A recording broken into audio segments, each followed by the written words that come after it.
व्यवस्था। तो अभी हम लोग देख रहे थे कि स्थानीय सरकार को 1992 के संविधान संशोधन द्वारा स्थानीय सरकार को अधिक प्रभावशाली, कार्यकुशल और शक्तिशाली बनाया गया। इसी क्रम में हम लोग आगे देखेंगे कि पंचायती राज व्यवस्था जो गांव के सर्वांगीण विकास में क्या काम कर रही है। पंचायती राज व्यवस्था गांव में, क्योंकि भारत एक गांव का देश है, आज भी यहाँ लगभग 65% जनसंख्या गांव में निवास करती है। यही वजह है कि महात्मा गांधी भी कहा करते थे कि भारत की आत्मा तो गांव में ही निवास करती है। इसलिए गांव का विकास करना बहुत जरूरी है। गांव के विकास में ही देश का विकास निर्भर है। जब तक गांव स्वावलंबी नहीं होगा तब तक देश कभी भी स्वावलंबी नहीं हो सकता। तो गांव में एक कुशल शासन स्थानीय स्तर पर संचालित करने के लिए पंचायती राज की व्यवस्था की गई है। 73वें संविधान संशोधन अधिनियम 1993 के द्वारा पंचायती राज व्यवस्था संपूर्ण देश में लागू किया गया है। यह जो पंचायती राज व्यवस्था है यह 3 स्तरों वाली है। पहला, ग्राम स्तर पर ग्राम पंचायत। दूसरा, क्षेत्र स्तर पर क्षेत्र पंचायत। और तीसरा, जिला स्तर पर जिला पंचायत। ये 3 स्तरों वाली व्यवस्था है पंचायती राज व्यवस्था। और ये तीनों स्तर मिल करके अपने गांव का, क्षेत्र का, जिला का विकास कर रहे हैं। वहां एक कुशल शासन का संचालन पंचायती राज व्यवस्था के द्वारा हो रहा है। इसलिए पंचायती राज व्यवस्था काफी महत्वपूर्ण है। पंचायती राज व्यवस्था अपना कार्य करने के लिए स्वतंत्र है, लेकिन फिर भी राज्य सरकार पंचायती राज व्यवस्था पर अपना नियंत्रण स्थापित करती है ताकि पंचायती राज व्यवस्था अपना कार्य और अधिक कुशलता से कर सके और गांव के विकास में अपना योगदान दे सके। इसके लिए पंचायती राज व्यवस्था पर राज्य सरकार का नियंत्रण आवश्यक हो जाता है। कैसे राज्य सरकार पंचायती राज व्यवस्था को नियंत्रित करती है, तो आप देख रहे हैं मैंने कुछ तरीकों की चर्चा यहाँ की, जिसमें आप पहला देख रहे हैं कि पंचायती राज व्यवस्था के संगठन, कार्य और क्षेत्र का निर्धारण राज्य सरकार द्वारा किया जाता है।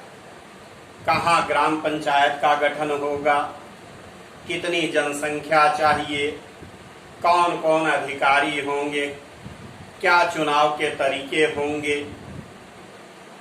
उनके कार्य क्या होंगे, उनका क्षेत्र कितना विस्तृत होगा, ये सब निर्धारण राज्य सरकार के द्वारा किया जाता है ताकि पंचायती राज व्यवस्था के अंतर्गत कार्य कुशलतापूर्वक हो सके। दूसरा में आप देख रहे हैं कि पंचायती राज व्यवस्था द्वारा जो प्रस्ताव पारित किए जाते हैं, जो नीतियां लागू की जाती हैं, उन पर सरकार की, राज्य सरकार की स्वीकृति आवश्यक होती है। पंचायती राज व्यवस्था गांव के विकास के लिए नीतियां बनाती हैं, प्रस्ताव पारित करती हैं, लेकिन उन नीतियों और प्रस्तावों पर राज्य सरकार की स्वीकृति आवश्यक होती है। राज्य सरकार की स्वीकृति के बाद ही वो नीतियां लागू हो पाती हैं। तो इस प्रकार से राज्य सरकार पंचायती राज संस्थाओं को नियंत्रित करती है। तीसरे में आप देख रहे हैं कि पंचायती राज व्यवस्था के अंतर्गत जो प्रथम श्रेणी के अधिकारी होते हैं, उन अधिकारियों की नियुक्ति राज्य सरकार द्वारा की जाती है। ये अधिकारी इन संस्थाओं को अपना कार्य करने में सहायता करते हैं, सहयोग देते हैं, नीतियां बनाने में सहयोग देते हैं, ताकि पंचायती राज संस्थाएं अपना कार्य सही से कर सकें। इसके लिए वहां प्रथम श्रेणी के अधिकारियों की नियुक्ति की जाती है और ये सारी नियुक्तियां राज्य सरकार के द्वारा ही होती है।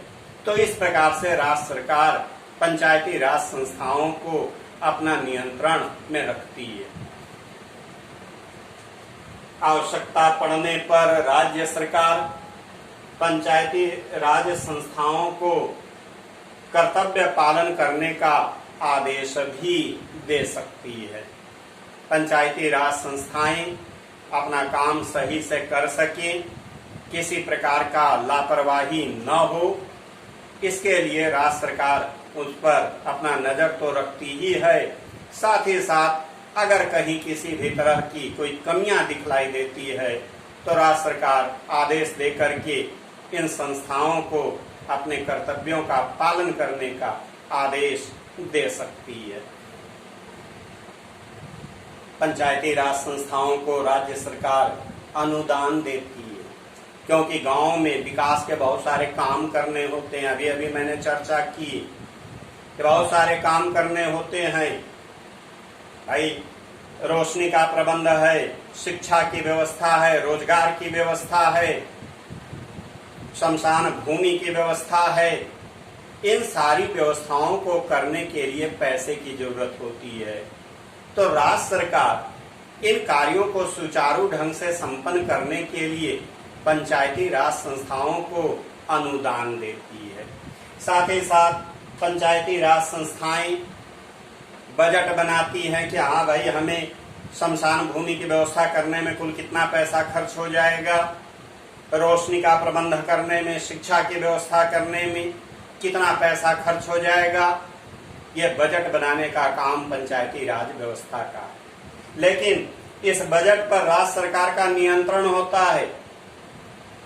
बजट राज्य सरकार द्वारा पारित होने के बाद ही फिर यह क्रियान्वित किया जाता है।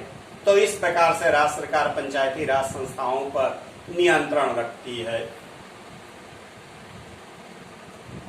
पंचायती राज संस्थाएं सही ढंग से काम कर सकें, इसके लिए राज्य सरकार का नियंत्रण रहता ही है।